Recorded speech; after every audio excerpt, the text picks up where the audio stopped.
Bom, pessoal, hoje aqui eu vou fazer no vídeo tutorial de hoje, vou fazer uma breve explicação aqui de como usar a retração de FIBO. Uma das formas de utilizar FIBO é utilizando a projeção para descobrir o melhor ponto de compra no caso de um fundo a favor da tendência, o melhor ponto de retração do FIBO. Então a ideia é basicamente a seguinte: vamos supor que o ativo formou um fundo aqui nessa mínima, então a gente pega sempre um valor de um fundo aqui, um valor mínimo, escolhe também um topo que a gente considere relevante. Então, nesse caso, eu escolhi esse fundo aqui e esse topo aqui, e quero descobrir se essa correção que o ativo teve, ele corrigiu até esse ponto. Quero descobrir se nesse ponto aqui a correção foi um pouco exagerada a ponto de enfraquecer essa secundária atual, ou não, se essa é uma correção natural e eu vou aproveitar o fundo formado aqui para comprar e operar a favor da tendência. Então a ideia basicamente é descobrir, uma vez que o ativo corrigiu dentro de uma tendência baixista ou uma tendência altista, nesse caso considerando altista,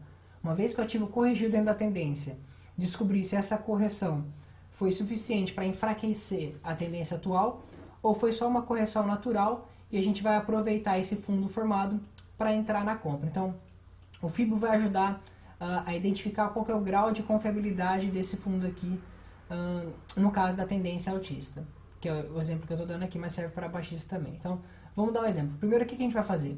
Escolhe um fundo, pega a mínima desse fundo aqui, escolhe um topo, pega a máxima desse topo. Vamos supor que eu não tenho, daqui para cá, então desse ponto aqui em diante eu não tenho gráfico, só tenho gráfico até essa correção aqui, ou até esse topo, por exemplo, até um topo configurado que você deseje.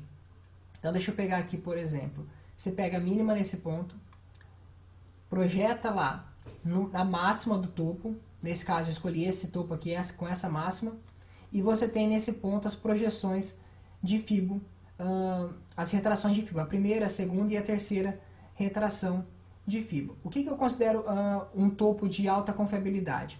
Se você tem uma retração, então configurou um topo nesse caso aqui, se você tem um fundo formado até antes da primeira retração de FIBO, é muito provável que a tendência continue altista nesse caso e que esse fundo seja confiável. Então, como a gente pode ter visto aqui, projetando o FIBO, a gente tem que esse fundo foi formado nas proximidades da primeira retração, até acima da retração, confirmou nesse candle aqui, então já poderia ter dado uma compra nesse candle, considerando que a tendência secundária é altista e ele segurou acima da primeira retração de FIBO. Uma coisa importante é o seguinte: até onde é confiável? Vamos supor que ele tivesse descido até a segunda retração aqui nos 30 e 15 nesse exemplo. Se tivesse descido até a segunda retração nesse ponto, eu acho que eu considero aqui o limite de confiabilidade. Então, seria os 50% da retração de FIBO. Então, esse 50%, ou nesse caso 30 e 15, da retração de FIBO, seria o limite de confiabilidade. A partir daí, se o fundo for formado abaixo desse 50% de retração, eu já considero a tendência atual enfraquecida e o fundo não tão confiável como nos casos anteriores. Então, esse foi só um exemplo. Deixa eu só pegar um outro exemplo. Então, deixa eu apagar esse aqui para a gente ver um outro exemplo. Então, vamos escolher um outro fundo. Por exemplo, nesse ponto aqui, eu escolhi um fundo formado. Então, vamos supor que o fundo for formado depois desse candle que rompeu a média móvel de 20 períodos. Eu vou pegar a mínima da região, que é nesse candle. E vou escolher um topo que foi configurado nesse ponto aqui, por exemplo, com esse harame de baixa. Então, tem um fundo aqui, um topo aqui, e quero descobrir até onde o ativo pode corrigir e ainda assim formar um fundo de confiabilidade. Então, eu vou pegar a mesma coisa, você pega a mínima desse ponto.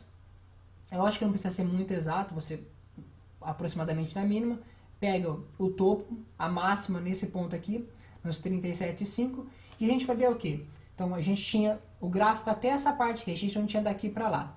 Então, o ativo corrigiu até a primeira retração de FIBO, ameaçou perder e ir para a segunda, mas no mesmo dia que ele ameaçou perder, ele já botou um engolfo.